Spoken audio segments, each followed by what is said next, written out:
जयंती झा और आप देख रहे हैं राष्ट्रीय समाचार। आइए एक नजर डालते हैं आज के हेडलाइंस पर। केंद्रीय गृह मंत्री अमित शाह महाराष्ट्र में चीनी मिल परियोजना का करेंगे उद्घाटन। बिहार में बीजेपी का सुझाव अभियान आज से शुरू, 30 अक्टूबर तक चलेगा अभियान। लिए जाएंगे 1 करोड़ लोगों से सुझाव। केजरीवाल के सीएम आवास को गेस्ट हाउस बनाने की तैयारी, भाजपा ने इसे कहा था शीश महल। पाक आर्मी की गीदड़ भभकी, भारत से युद्ध में तबाही की धमकी। भारतीय आर्मी ने पूछा था सवाल, पाक को नक्शे में रहना है या नहीं।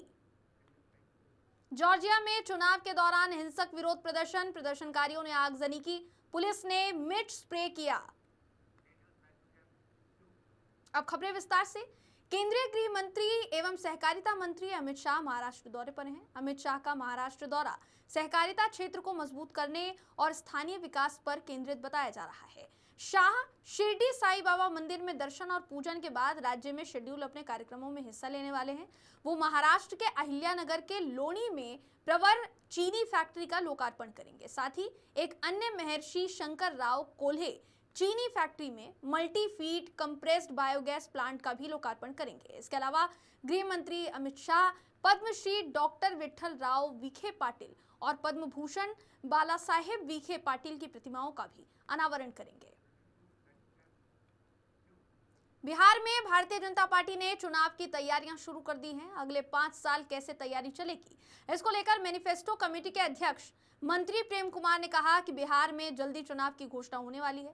चुनाव आयोग की बैठक चल रही है। इसको लेकर अगले 5 साल के लिए हमें क्या करना है, इस पर मंथन के लिए 5 अक्टूबर से 30 अक्टूबर तक अभियान चलाया जाएगा। अभियान के तहत भारतीय जनता पार्टी संकल्प लेगी 1 करोड़ लोगों का आम जनमानस युवाओं को अपनी राय सुझाव पेटी और डिजिटल फॉर्म में माध्यम से साझा कर सकेंगे। अभियान प्रदेश अध्यक्ष के द्वारा लॉन्च किया जाएगा, ऐसा बताया जा रहा है। वहीं इस अभियान को लेकर 2 घंटे बैठक चली, जिस बैठक में तय किया गया है कि बिहार के तमाम सभी 38 जिला के केंद्रों पर जाकर सभी विधानसभा में सुझाव पेटी लगाई जाएगी। एलईडी वाहन भी रवाना होंगे, ऐसी जानकारी सामने आ रही है। दिल्ली के पूर्व सीएम अरविंद केजरीवाल के बंगले को स्टेट गेस्ट हाउस में तब्दील करने की तैयारी की जा रही है। जी हां, इस बंगले की बात दिल्ली विधानसभा चुनाव में खूब हुई थी। केजरीवाल पर इस बंगले के रेनोवेशन के लिए 45 करोड़ रुपए खर्च करने का आरोप लगा था। भारतीय जनता पार्टी ने इसे शीश महल का नाम भी दिया था। अब बीजेपी ने फिर से इसे चर्चा में लाकर खड़ा कर दिया है। अधिकारियों के मुताबिक इस बंगले के गेस्ट हाउस में बदलने के बाद यहाँ पार्किंग, कैफेटेरिया, मीटिंग रूम और वेटिंग हॉल जैसी कई सुविधाएं होंगी। मंत्री और अधिकारी यहां ठहर सकेंगे, हालांकि उनसे किराया लिया जाएगा। जिस बंगले की बात यहां हो रही है, साल 2022 में दिल्ली एलजी वीके सक्सेना के आदेश पर विजिलेंस विभाग ने रेनोवेशन में गड़बड़ी और ज्यादा खर्च की जांच शुरू की थी। मामले की सीबीआई जांच भी चल रही है और अब इस बीच गेस्ट हाउस का मुद्दा उफान पर है। कफ सिरप से बच्चों की मौत के मामले में मध्य प्रदेश के छिंदवाड़ा पुलिस ने आरोपी डॉक्टर प्रवीण सोनी को गिरफ्तार किया है। डॉक्टर प्रवीण सोनी पर जहरीला सिरप प्रिस्क्राइब करने का आरोप लगा है। मध्य प्रदेश में जहरीला कफ सिरप पीने से अब तक 11 बच्चों की मौत हो चुकी है। इस मामले में डॉक्टर प्रवीण सोनी और शीसन कंपनी के खिलाफ एफआईआर दर्ज की गई है और इसके बाद ही प्रवीण सोनी को गिरफ्तार किया गया है। वहीं छिंदवाड़ा में सिरप से बच्चों की मौत को लेकर मध्य प्रदेश सरकार की रिपोर्ट भी आई है और इस रिपोर्ट में कई चौंकाने वाले खुलासे हुए हैं। इस रिपोर्ट में कहा गया है कि बच्चों की मौत लापरवाही की वजह से हुई है। जो सिरप बच्चों को दिया गया है उसमें 46.2% डायएथिलिल ग्लाइकॉल की मात्रा मिली है। इसकी इतनी ज्यादा मात्रा ही बच्चों की मौत का कारण बनी है। इस रिपोर्ट में कहा गया है कि सरकारी डॉक्टर प्राइवेट क्लिनिक से ये दवा लोगों को लिखते हैं, वो भी तब जब नागपुर से बायोप्सी रिपोर्ट आ चुकी है। ये मामला अब लगातार तूल पकड़ता जा रहा है।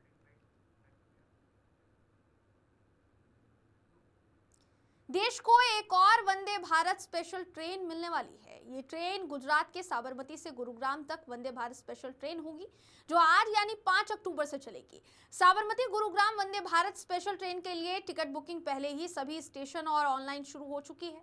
पश्चिम रेलवे का कहना है कि अभी ये Vande Bharat super fast special train one way special route के तौर पर चलेगी।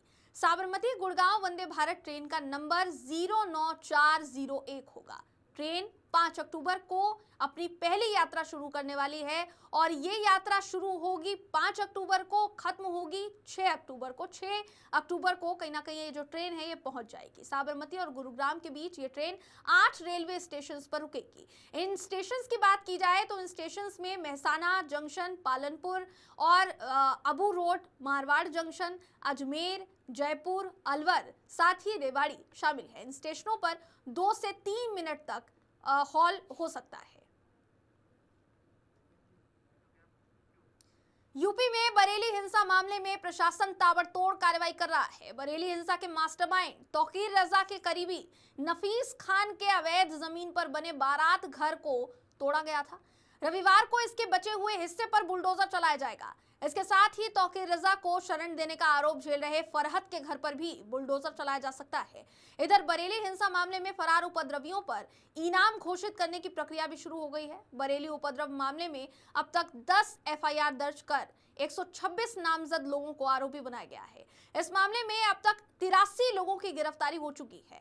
तौकीर रजा के खास सहयोगी नफीस खान के बारात घर पर रजा पैलेस को शनिवार को बुलडोजर लगाकर ध्वस्त किया गया। बरेली विकास प्राधिकरण के वीसी ने बताया कि घर का नक्शा पास करवाया गया था, लेकिन बारात घर बना दिया गया, इसलिए कार्यवाही अब की गई है। केंद्र सरकार के करीब 50 लाख कर्मियों और करीब 65 लाख पेंशनर्स के लिए एक बड़ी खुशखबरी सामने आई है। केंद्र सरकार ने पिछले बुधवार यानी 1 अक्टूबर को कैबिनेट मीटिंग जो हुई, उसमें महंगाई भत्ता बढ़ाने के बाद एक और बड़ा कदम उठाते हुए केंद्रीय स्वास्थ्य योजना जो है उसके तहत बड़े सुधार किए हैं। शुक्रवार को केंद्र ने करीब 2000 मेडिकल प्रक्रियाओं की पैकेज दरों को रिवाइज किया है। सीजीएचएस के हालिया बदलाव इसी 13 अक्टूबर से लागू होंगे। पिछले 1.5 दशक में ये सबसे बड़ा संशोधन बताया जा रहा है। पुरानी दरों के चलते न केवल केंद्रीय कर्मियों को बल्कि अस्पतालों को भी दिक्कतों का सामना करना पड़ रहा था।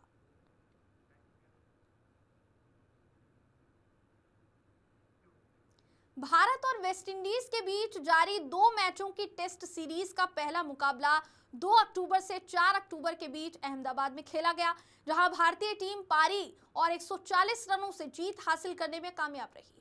मैच के हीरो अनुभवी ऑलराउंडर खिलाड़ी रविंद्र जडेजा रहे, जिन्होंने पहले बल्लेबाजी के दौरान 104 रनों की नाबाद शतकीय पारी खेली। उसके बाद गेंदबाजी में 4 विकेट चटकाए, जिसके लिए उन्हें प्लेयर ऑफ द मैच भी चुना गया है।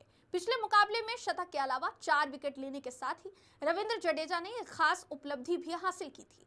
वह टेस्ट क्रिकेट के एक मुकाबले में सर्वाधिक बार 4 या 4 से ज्यादा विकेट साथ ही शतक लगाने वाले दुनिया के संयुक्त रूप से दूसरे खिलाड़ी बन गए हैं।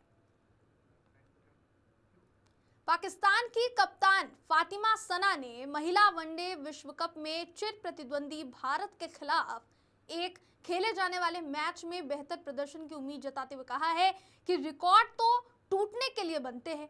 महिला वनडे क्रिकेट में पाकिस्तान भारत से 0-11 से पिछड़ रहा है, लेकिन फातिमा ने कहा कि उनकी टीम अतीत की बजाय वर्तमान पर ध्यान दे रही है।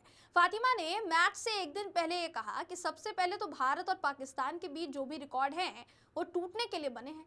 ऐसा नहीं है कि पाकिस्तान कभी भारत को नहीं हरा सकता। उन्होंने ये भी कहा कि हमारे सामने कोई भी टीम हो, हम इस सोच के साथ खेलते हैं कि हमें अच्छा क्रिकेट खेलना है। हम बीते हुए रिकॉर्ड के बारे में नहीं सोचेंगे, सिर्फ उस दिन के खेल पर ध्यान देंगे। अब फातिमा के इस बयान के बाद सोशल मीडिया पर उनकी किरकिरी हो रही है। जॉर्जिया की राजधानी तिब्लिसी में शनिवार को नगरपालिका चुनावों के दौरान सरकार के खिलाफ हिंसक विरोध प्रदर्शन हुए। नकाबपोश प्रदर्शनकारियों ने राष्ट्रपति भवन के पास सुरक्षा बैरियर तोड़ने की कोशिश की है।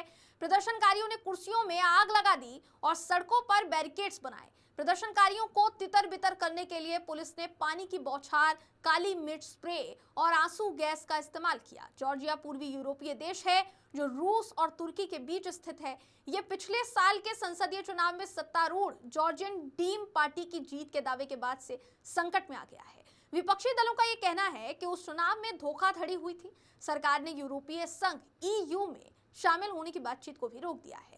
शनिवार को हजारों प्रदर्शनकारी तिब्लिसी के फ्रीडम स्क्वायर और रुस्तवेली एवेन्यू पर जमा हुए, जिनमें से कई जॉर्जिया, EU और यूक्रेन के झंडे लहरा रहे थे। उन्होंने जॉर्जियन ड्रीम पार्टी पर तानाशाही और रूस समर्थक रवैये का आरोप लगाया। कुछ विपक्षी नेताओं ने सरकार को हटाने की मांग भी की। प्रदर्शनकारियों ने सत्तारूढ़ पार्टी के 6 नेताओं की गिरफ्तारी की भी मांग की है और जनता की इच्छा का सम्मान करने के लिए कहा है। धोराजी से एक बड़ी खबर सामने आई है। राजकोट जिले के धोराजी में आरएनबी विभाग के सड़क निर्माण की पोल खुल गई है। सड़क निर्माण में भ्रष्टाचार का मामला सामने आया है। सरकार ने फरेनी से धोराजी तक लगभग 3 करोड़ रुपए की लागत से सड़क डामरीकरण को मंजूरी दी थी। कुछ दिन पहले धोराजी विधायक महेंद्र पडलिया ने उद्घाटन भी किया था, मगर सड़क से गुजर रहे किसानों ने ललित वसोया से काम में हो रहे भ्रष्टाचार की शिकायत की। ललित वसोया, जो धोराजी के पूर्व विधायक भी रह चुके हैं, वो मौके पर पहुंचे और कार्य का उन्होंने निरीक्षण किया। इस निरीक्षण में सड़क की परतों के साथ साथ भ्रष्टाचार की परतें भी खुलती हुई नजर आई। पता ये चला कि पर्याप्त डामर मिलाए बिना ही बजरी जो है वो बिछा दी गई है। हाथों से खीरे उखड़ने जाने का वीडियो भी जो है वो सामने आया है। ललित वसोया का वीडियो भी सामने आया है जिसमें वो आरएनबी अधिकारियों को फोन करते हुए लताड़ते हुए नजर आ रहे हैं। हालांकि अधिकारियों का जवाब संतोषजनक नहीं था, ऐसा कहना है उनका। ललित वसोया ने इस भ्रष्टाचार का आरोप स्थानीय भाजपा नेताओं पर भी लगाया है। आपको उनका वीडियो दिखाते हैं, उन्होंने क्या कहा, सुनिए। આજે ધોરાજીના ફરેણી રોડ નું ડામરનું કામ ચાલુ છે અને એ કામની મુલાકાત આવતા પત્રકાર મિત્રોને પણ સાથે લઈ આવ્યા છીએ। આ રોડ માં ડામર નાખ્યા વગર કાંકરી પાથરવામાં આવી રહી છે। 26 તારીખે આ વિસ્તારના ધારાસભ્ય શ્રી આ રોડનું ખાતમુહૂર્ત કરે અને આજે આ રોડ ખાલી ધૂળ ભેગી કરતા હોય, માટી ભેગી કરતા હોય એની જેમ આ કાંકરાઓ ભેગા થઈ જાય છે। ડામરનું પ્રમાણ નહીવત છે। રોડ ઉપરનું કામ ચાલુ હોવા છતાં એક પણ અધિકારી આ રોડ બની રહ્યો છે ત્યાં હાજર નથી। ટેલિફોનિક વાતચીત કરતા વરસાદને કારણે રોડની આ સ્થિતિ છે એવું જણાવી રહ્યા છે। હું આ વિડીયોના માધ્યમથી, પત્રકારોના માધ્યમથી, ટીવી ચેનલોના માધ્યમથી राज्य सरकार ने विनंती करूं छूं कि आना माटेना जे काई जवाबदार अधिकारीओ होय एनी सामे पगला लेवामां आवे। अमेरिकी राष्ट्रपति डोनाल्ड ट्रंप के वीजा वॉर से भारतीय आईटी प्रोफेशनल्स और स्टूडेंट्स की उम्मीदों को झटका लगा है। लेकिन इस बीच दुनिया के 7 बड़े देशों ने भारतीय टैलेंट पूल पर नजरें जमा ली है। इनमें आईटी हब यूरोपीय देश फिनलैंड और दुनिया के दूसरे नंबर के टॉप यूनिवर्सिटी वाला देश ताइवान प्रमुख है। 5 अन्य देश कनाडा, जर्मनी, यूके, दक्षिण कोरिया और चीन ने भी उदार वीजा की पहल की है। ये सभी भारतीय आईटी, मेडिको और अन्य साइंस प्रोफेशनल्स को अपने देश में आने का न्योता दे रहे हैं। ट्रंप ने हाल में H1B वीजा की वन टाइम फीस बढ़ाकर लगभग 88 लाख रुपए करने की घोषणा की है। H1B वीजा कैटेगरी में हर साल 70% से ज्यादा भारतीय प्रोफेशनल्स होते हैं। H1B वीजा की बात की जाए तो उसके लिए पहले औसतन 6 लाख रुपए लगते थे। ये 3 साल के लिए मान्य होता था। इसे दोबारा फीस देकर 3 साल के लिए रिन्यू किया जा सकता था। अगर सालाना 88 लाख रुपए के हिसाब से जोड़े तो अब अमेरिका में H1B वीजा के लिए 6 साल में 5.28 करोड़ चुकाने होंगे, यानी खर्च 50 गुना से ज्यादा बढ़ जाएगा। अब वक्त है एक ब्रेक का, मिलते हैं ब्रेक के बाद।